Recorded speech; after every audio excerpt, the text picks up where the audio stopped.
Hello, everyone, and welcome to the Commander's Forge. My name is Andy Bentley, and the Forge is an area for me to talk about Magic, Commander, and anything else that I want to talk about, basically. Now, today we're going to take a quick step away from, Commander and Magic to talk about things going on in the community. And I guess the first thing we need to talk about is the return of Commandfests. Now, with Commander Legends Baldur's Gate returning on June 10th, they decided to bring back the large events. And yes, with the whole COVID thing, I would not be surprised if there are going to be mask mandates, that kind of stuff. But there are going to be a total of 15, ranging between June and July. In North America, we have Richmond, Virginia, June 3rd to 5th.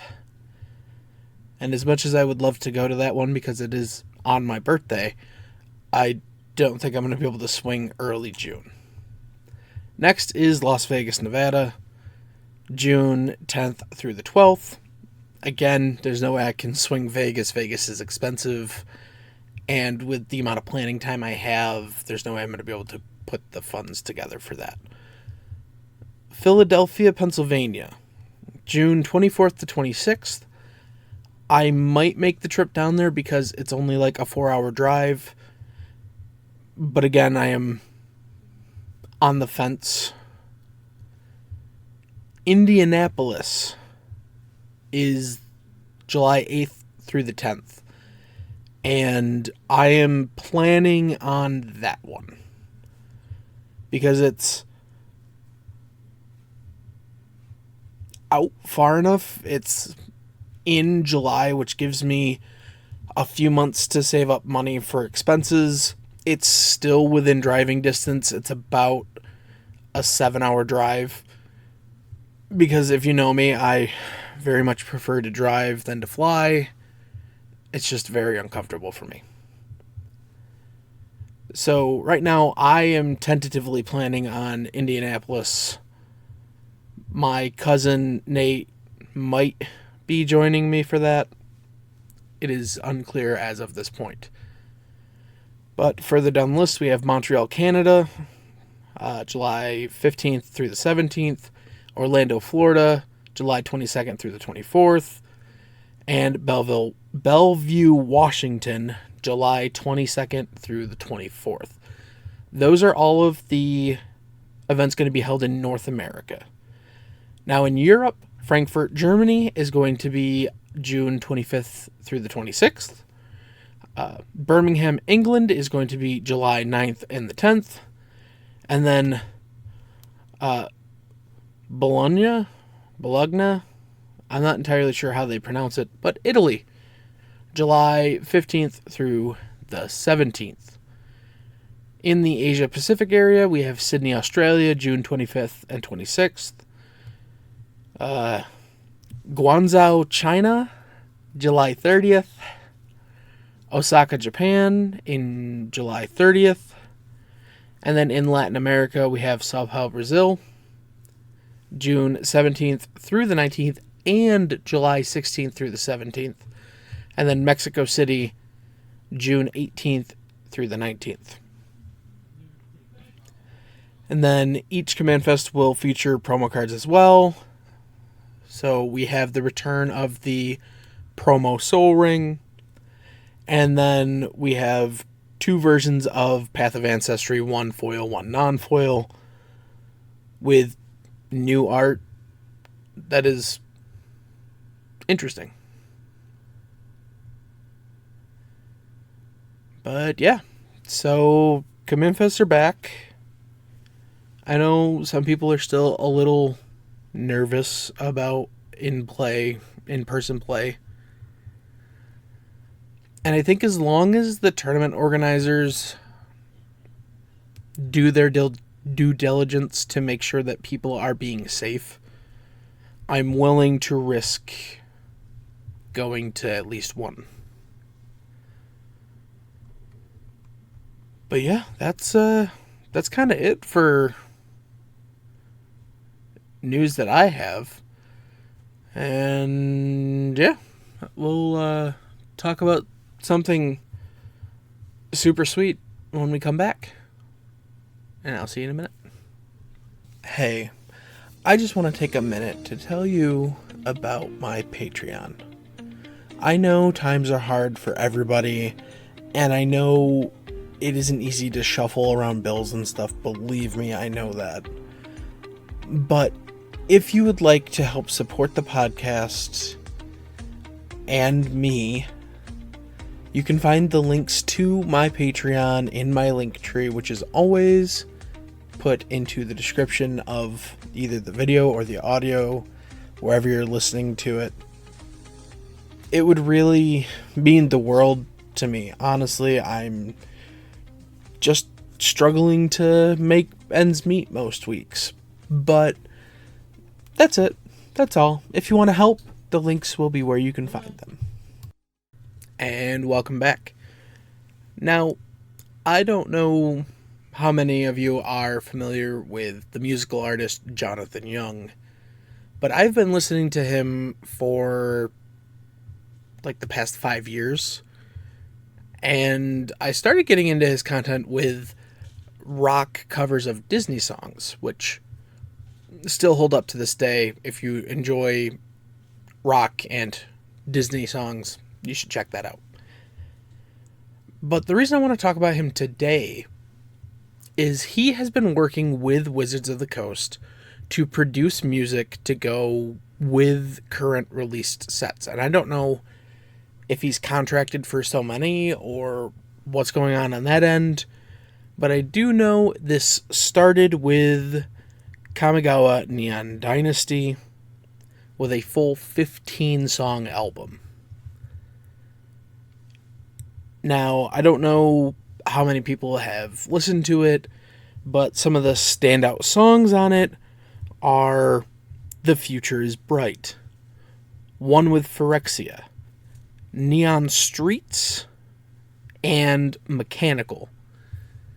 Now, the music on that album has like this rock, synthetic, electric kind of vibe to it, which kind of fits because Neon Dynasty is supposed to be about the future of Kamigawa and technology advancing. And it's a really great album. Honestly, I think you should at least give it a chance. But he has another album that just came out with the new Capenna set. And this brings out hits like Nails and Kneecaps, Until This City's Burning, Old Money, and Family Means Business. Now, this album has more of a swing kind of feel to it. Almost like a blues meets rock meets jazz kind of feel to it. And I really enjoy that.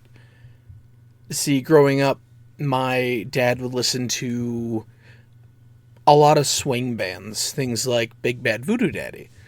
And I still, to this day, love that kind of music. And this just kind of hit right, you know? But I wanted to talk about this because a few weeks ago, Jonathan was actually on Shivam's podcast, Casual Magic, talking about the album from Neon Dynasty and the fact that he's actually a very avid Magic player and absolutely loves Commander. So what's not to love here? Somebody who loves the game, is showing the game so much respect with the music they're making, and who just seems to be an awesome guy all around. Now, it would be a crime not to mention that he does not do these albums alone, and the fact that he can bring multiple voices onto a song or an album to really give these dynamic songs, it helped me just kind of get through overtime this week and just relax. And yeah, I know this episode's going to be on the short side, and that's fine. I don't need something long. There's about 8,000 full set reviews that you can go listen to if you need to fill up time.